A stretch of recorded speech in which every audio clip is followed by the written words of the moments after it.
Hi hello welcome. ಈ ದಿನ ನಾವು ರವೆ ಇಡ್ಲಿಯನ್ನು ಮಾಡೋಣ. ರವೆಗೆ ಮಾಮೂಲಿ ನಾನು ಇವಾಗ ಮುಕ್ಕಾಲು ಬೌಲಷ್ಟು ರವೆನ ತೊಗೊಂಡಿದ್ದೀನಿ. ಈಗ ಇದನ್ನು ಫ್ರೈ ಮಾಡ್ಕೊಳ್ಳೋಣ. ಈಗ ಒಲೆ ಆನ್ ಮಾಡಿ ಅದ್ರ ಮೇಲೆ ಒಂದು ಬಾಣಲೆನ ಇಟ್ಟಿದ್ದೀನಿ. ಅದಕ್ಕೆ ಈಗ ಒಂದು ಹೆಚ್ಚು ಬೇಡ, ಒಂದು 2 ಸ್ಪೂನ್ ಎಣ್ಣೆ ಹಾಕೋಣ. 3 ಸ್ಪೂನ್ ಎಣ್ಣೆನ ಹಾಕಿದ್ದೀನಿ. ಅದಕ್ಕೆ ಸ್ವಲ್ಪ ಸಾಸಿವೆ ಮತ್ತು ಜೀರಿಗೆನ ಹಾಕೋಣ. ಅದು ಸ್ವಲ್ಪ ಸಾಸಿವೆ ಚಟಪಟ ಅಂತ ಸಿಡಿಲಿ. ಸಾಸಿವೆ ಮತ್ತು ಜೀರಿಗೆ ಹಾಕಿದ್ದೀನಿ. ಈಗ ಅದಕ್ಕೆ 1 ಸ್ಪೂನ್ ಕಡಲೆಬೇಳೆ ಮತ್ತು 1 ಸ್ಪೂನ್ ಉದ್ದಿನ ಬೇಳೆ ಮತ್ತು ಅದಕ್ಕೆ ಸ್ವಲ್ಪ ಗೋಡಂಬಿ ಪೀಸು, ಅಂದರೆ ಗೋಡಂಬಿ ಹಾಕ್ಕೊಳ್ತೀನಿ ಅಂದರೆ ಹಾಕ್ಕೊಳ್ಳಿ, ಇಲ್ಲದ್ರೆ ಬೇಡ. ಮತ್ತು ಕರಿಬೇವಿನ ಎಲೆಗಳನ್ನ ಸಣ್ಣ ಸಣ್ಣ ಪೀಸಾಗಿ ಮಾಡ್ಕೊಂಡಿದ್ದೀನಿ. ಈಗ ಇದಿಷ್ಟು ಕೂಡ ಫ್ರೈ ಆಗಿದೆ ನೋಡಿ. ಇದೆಲ್ಲ ಫ್ರೈ ಆಗಿದೆ. ಈಗ ಅದಕ್ಕೆ ಮುಕ್ಕಾಲು ಬೌಲು ರವೆ ತೊಗೊಂಡಿದ್ನಲ್ಲ ಅದನ್ನು ಹಾಕ್ತಾಯಿದ್ದೀನಿ. ಅಂದರೆ ರವೆ ಹಾಕಿದ್ಮೇಲೆ ಏನು ಹೆಚ್ಚು ಉರಿಯುವಂಥ ಅವಶ್ಯಕತೆ ಇಲ್ಲ. ನಾನು ಇಲ್ಲಿ ಸ್ವಲ್ಪ ಮೀಡಿಯಮ್ ಸೈಜ್ ರವೆನ ತೊಗೊಂಡಿದ್ದೀನಿ, ಉಪ್ಪಿಟ್ಟಿನ ರವೆ. ಒಲೆನ ಆಫ್ ಮಾಡ್ತಾಯಿದ್ದೀನಿ. ಏನಕ್ಕೆ ಅಂದರೆ ಬಾಣಲಿನೇ ಸ್ವಲ್ಪ ಬಿಸಿ ಇರುತ್ತಲ್ಲ, ಅದರಲ್ಲಿ 1 ನಿಮಿಷ ಅದು ಬೆಚ್ಚಗಾದರೆ ಸಾಕು, ಹೆಚ್ಚು ಉರಿಯುವಂಥ ಅವಶ್ಯಕತೆ ಇಲ್ಲ. ನೋಡಿ, ಇಲ್ಲಿ ಹುರಿದಿರುವಂಥ ಒಗ್ಗರಣೆಗೆ ರವೆ ಎಲ್ಲ ಸ್ವಲ್ಪ ಆರಿದೆ. ಈಗ ಅದಕ್ಕೆ ನಾವು ಮೊಸರನ್ನ ಹಾಕೊಳ್ಳೋಣ. ನಾನು ಮೊಸರಿಗೆ ಸ್ವಲ್ಪ 1-2 ಸ್ಪೂನ್ ನೀರು ಹಾಕಿ ಸ್ವಲ್ಪ ಬೀಟ್ ಮಾಡಿದ್ದೀನಿ, ಅಂದರೆ ಗಟ್ಟಿ ಇದ್ದರೆ ಅದು ಒಂದ್ಸಕ್ಕೆ ಸರಿ ಹೋಗಲ್ಲ ಅಂತ. ಈಗ ಈ ಹುರಿದಿರುವಂಥ ರವೆಗೆ ಈ ಮೊಸರನ್ನ ಆ್ಯಡ್ ಮಾಡ್ತಾಯಿದ್ದೀನಿ.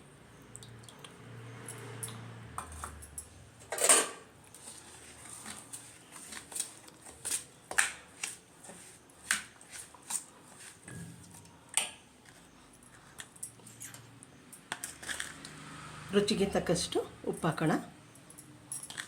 ಅರ್ಧಕ್ಕಿಂತ ಸ್ವಲ್ಪ ಕಡಿಮೆ ಹಾಕಿದ್ರೆ ಸಾಕು. ಮತ್ತು ಇದಕ್ಕೆ ತುರಿದಿರುವಂಥ ಕ್ಯಾರೆಟ್ ಹಾಕೋಣ. ಹಾಗೆ ಸ್ವಲ್ಪ ಕೊತ್ತಂಬರಿ ಸೊಪ್ಪು. ಇಷ್ಟನ್ನು ಹಾಕಿ ಈಗ ಇದನ್ನು ಕ್ಲೀನಾಗಿ ಮಿಕ್ಸ್ ಮಾಡೋಣ. ಎಲ್ಲ ರೀತಿ ಬೆರೆಯೋ ರೀತಿ ಮಿಕ್ಸ್ ಮಾಡೋಣ. ಈಗ ಎಲ್ಲ ಮಿಕ್ಸ್ ಆಗಿದೆ. ಇದಕ್ಕೆ 1/4 ಸ್ಪೂನಷ್ಟು ಅಡುಗೆ ಸೋಡಾನ ಹಾಕೋಣ. ಸ್ವಲ್ಪ ಫ್ಲಫಿಯಾಗಿ ಬರುತ್ತೆ ಅಂತ ಸ್ವಲ್ಪ ಲೈಟಾಗಿ ಸೋಡಾನ ಹಾಕ್ಕೊಳ್ಬೇಕು. ಈಗ ಅದನ್ನು ಮಿಕ್ಸ್ ಮಾಡೋಣ.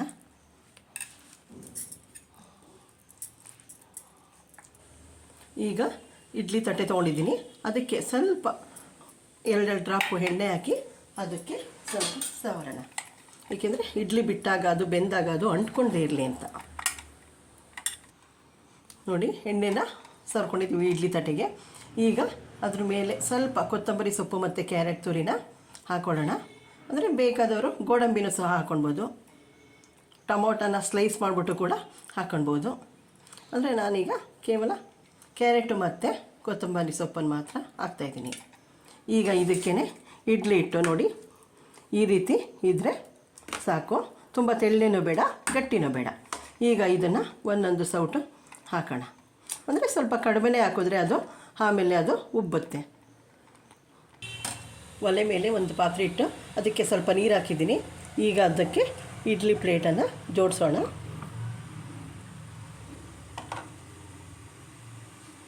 ಜೋಡಿಸಿ ಮೇಲ್ಗಡೆ ಒಂದು ಲಿಡ್ ಮುಡಿಸೋಣ. ಈಗ ಅದು 12 ನಿಮಿಷ ಬೆಂದರೆ ಸಾಕಾಗುತ್ತೆ. ಈಗ ಅದು 12 ನಿಮಿಷ ಬೇಯಲಿ. ನೋಡಿ, ಬೆಂದಿದೆ. ಒಲೆ ಆಫ್ ಮಾಡಿದ್ದೀನಿ. ಈಗ ಲಿಡ್ ಓಪನ್ ಮಾಡೋಣ. ನೋಡಿ, ಬೆಂದು ಹೇಗೆ ಉಪ್ಕೊಂಡಿದೆ ಅಂತ. ಈಗ ಇದನ್ನು ತೆಗೆದು ಪ್ಲೇಟ್ಗೆ ಹಾಕೋಣ. ಈಗ ಇದನ್ನು ಪ್ಲೇಟ್ಗೆ ತೆಗೆದು ಹಾಕೋಣ.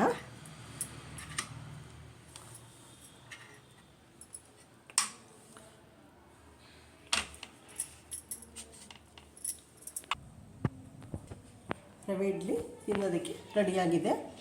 ನನಗೆ ಈ ವಿಡಿಯೋ ಇಷ್ಟ ಆದಲ್ಲಿ ಲೈಕ್ ಮಾಡಿ, ಶೇರ್ ಮಾಡಿ, ಅಂದರೆ ನೀವು ನೋಡ್ತಾ ಇದ್ದೀರಾ ವೀಡಿಯೋಗಳನ್ನ, ಆದರೆ ನೀವು ಯಾರೂ ಕೂಡ ಸಬ್ಸ್ಕ್ರೈಬ್ ಆಗ್ತಾಯಿಲ್ಲ.